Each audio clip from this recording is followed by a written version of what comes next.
Nous remercions tout particulièrement donc Laure Marchand et Guillaume Perrier d'avoir fait spécialement le déplacement depuis Istanbul pour assister à notre soirée. Donc Laure Marchand qui est effectivement correspondante à Istanbul pour Le Figaro, Le Nouvel Observateur, La Tribune de Genève, iTélé. Monsieur Guillaume Perrier, correspondant donc à Istanbul, du Monde, Le Point, l'Europe. Vous faites également des déplacements pour vos articles, votre travail de journaliste en Grèce, à Chypre, en Irak, en Azerbaïdjan, en Arménie, et nous espérons que vous irez plus souvent, effectivement, en Arménie. Alors, votre présence à Istanbul, cela fait à peu près une dizaine d'années, donc vous avez pu vivre de l'intérieur les derniers bouleversements concernant la société turque, mais également l'approche effectivement de la Turquie concernant la question arménienne, puisqu'à partir de 2007 particulièrement, et l'assassinat du journaliste d'origine arménienne Hrant Dink, les choses ont bougé, les socles ont bougé, et il y a effectivement un élan à partir de cette date-là.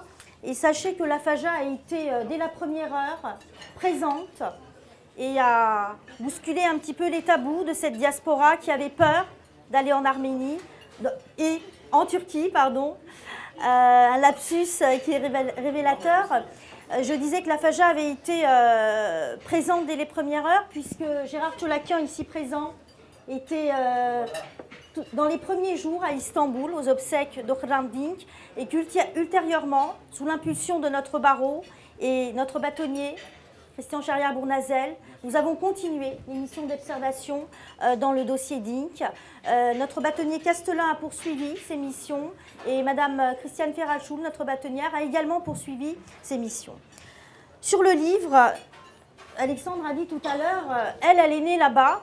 Alors évidemment que ça m'a touchée puisque les post-it qui sont là ne sont pas seulement les post-it où j'ai retrouvé la page de Diyarbakır, bien évidemment, dans votre livre. Je suis aujourd'hui coprésidente de la FAJA et vous l'aurez entendu, je suis une des rares à ne pas avoir un nom en yan, du Seine. Vous en parlez très bien dans votre livre, la turquification des noms. J'ai une date de naissance sur mon état civil qui n'est pas ma date de naissance exacte. Vous abordez ce point-là parce qu'il a fallu retourner à plusieurs reprises jusqu'à temps de trouver un officier d'état civil qui avait accepté d'enregistrer un prénom d'origine arménienne. Vous évoquez tous ces points-là dans votre livre. Alors ce n'est pas un livre sur le génocide. C'est un livre qui aborde évidemment le génocide, vous l'aurez compris, mais c'est un livre sur la mémoire de ce qui reste aujourd'hui en Turquie, la trace des survivants. Alors les survivants, ça peut être des hommes, des femmes, vous l'avez évoqué dans votre livre parfaitement. D'autres livres avaient abordé ce point et vous les citez très justement. Le livre de ma grand-mère, évoqué par Alexandre, le livre de notre ami et consoeur et membre d'honneur d'ailleurs de la FAJA, Fethiye Çetin, que notre bâtonnier Charrière-Bournazel avait reçu ici, notre consoeur Fethiye Çetin, à la Maison du Barreau, tout à fait.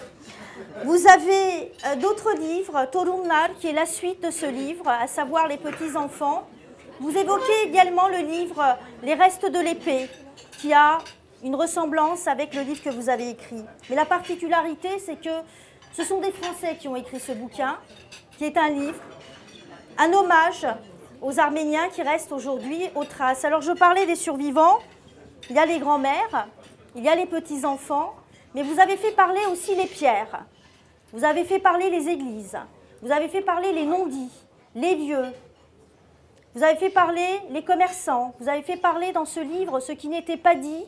Et votre enquête commence en France, mais vous avez sillonné la Turquie avec ses villes, Sivas, Diyarbakır, Halpet, et vous êtes même allé enquêter, peut-être pas sur place, mais en tout cas on voit des enquêtes jusqu'aux États-Unis et également jusqu'en Syrie, à Alep. Il y a des traces effectivement dans ce livre. Alors des éléments sont abordés sur la pénalisation de la négation du génocide. Une loi a été votée, vous savez qu'elle a été déclarée inconstitutionnelle l'année dernière. Notre président de la République, M. François Hollande, s'est engagé à remettre effectivement à l'ordre du jour cette loi. Nous sommes aujourd'hui dans une période d'attente, une période transitoire. Je suis inquiète à titre personnel parce que, vous le savez peut-être, en janvier prochain, M. François Hollande va faire une visite officielle en Turquie, fin janvier. Donc je suis inquiète. Je suis inquiète sur le sort que va être réservé effectivement dans le cadre de ces échanges officiels entre la Turquie et la France concernant la question arménienne. Il y a d'autres minorités qui sont en jeu également dans le cadre de ces échanges.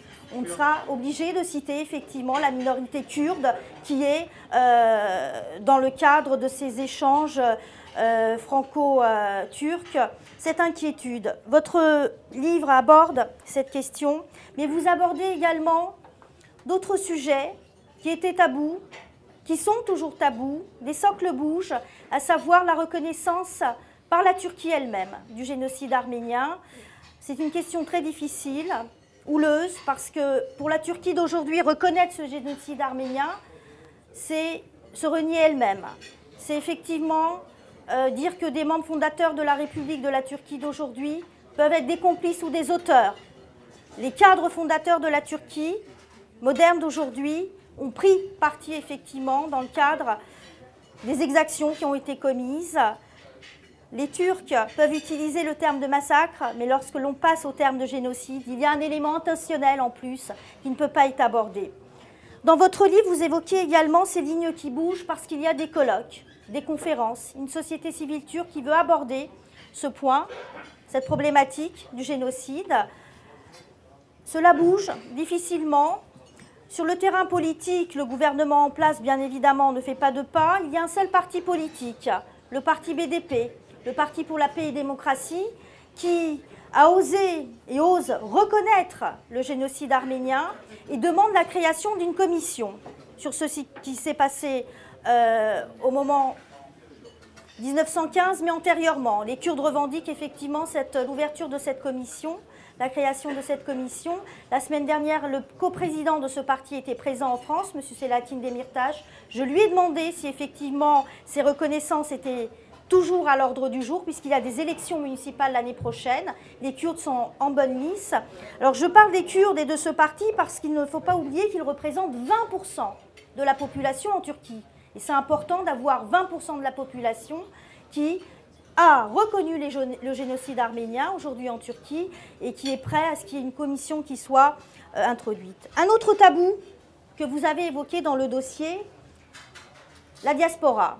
La diaspora qui avait peur de se rendre en Turquie, la peur parce que nous avons toujours un boulet attaché au pied. Tant que ce génocide ne sera pas reconnu par la Turquie, ce boulet, cette diaspora qui progressivement se rend en Turquie, avec la peur d'être arrêté, cette vraiment cette paranoïa à l'aéroport ou à tout moment. Une diaspora qui a peur également de son histoire, de ses ancêtres, de ce qu'elle va découvrir. Vous l'abordez très très bien dans ce livre.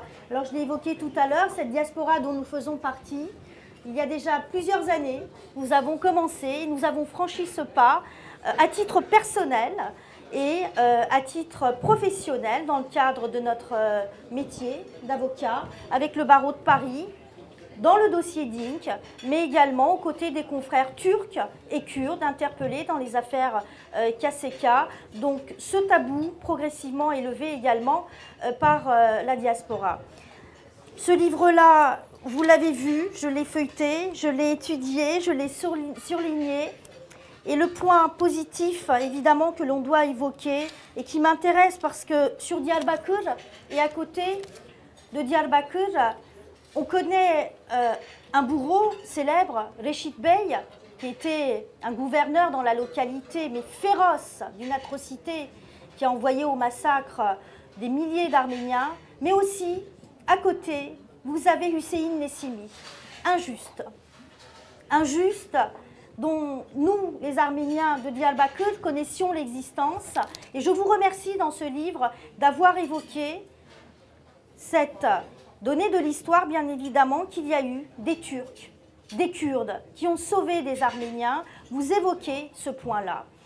Et ceux qui ont été sauvés, soit ont fui, très peu, mais ont vécu cette islamisation, cette turquification des noms.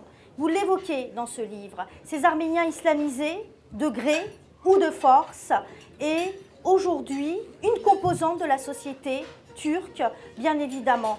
Quand on évoque le nombre d'Arméniens aujourd'hui en Turquie, on dit qu'il y a à peu près 60 000 Arméniens.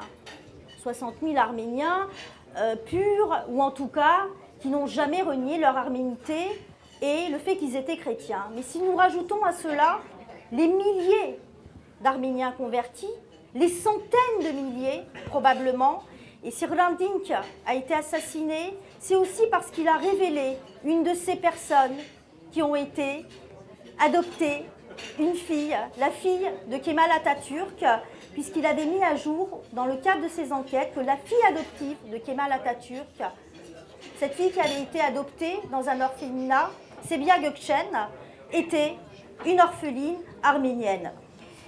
Je vous remercie pour ce livre, pour votre présence. Je souhaite à votre livre pleine réussite. C'est un livre en français. Je crois savoir qu'il va être traduit l'année prochaine en turc. J'espère qu'il sera traduit également en arménien, parce que toute la symbolique est là, bien évidemment.